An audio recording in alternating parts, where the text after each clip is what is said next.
पिछले कुछ समय से महाराष्ट्र में ओबीसी और मराठा आरक्षण की चिंगारी लगातार सुलग रही है। ऐसे में एनसीपी प्रमुख शरद पवार को अब लगने लगा है कि कहीं महाराष्ट्र की हालत मणिपुर जैसी ना हो जाए। शरद पवार के इस बयान के बाद खलबली मच गई है।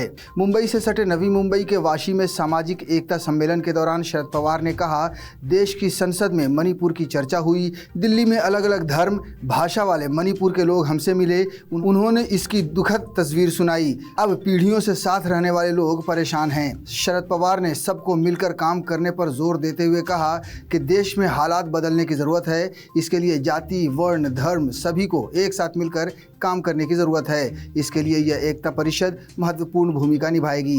प्रधानमंत्री पर निशाना साधते हुए शरद पवार ने आगे कहा कि प्रधानमंत्री ने मणिपुर में कदम नहीं रखा, उसी तरह महाराष्ट्र में भी कई जगह दंगे होंगे। ऐसे हालात पैदा हो गए हैं, लेकिन हमारा राज्य प्रगतिशील है। यह छत्रपतियों का राज है, यहाँ कोई दंगा नहीं होगा।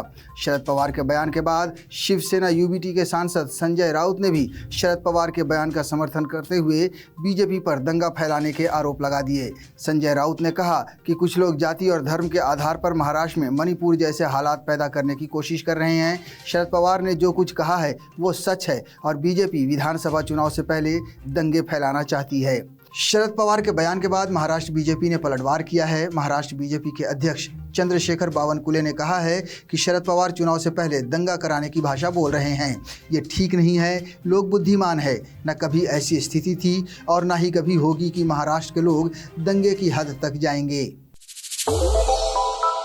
श्रेष्ठ भारत पर खबरों से जुड़े रहने के लिए चैनल को सब्सक्राइब और लाइक करें, बेल आइकन दबाएं और देखते रहें श्रेष्ठ भारत।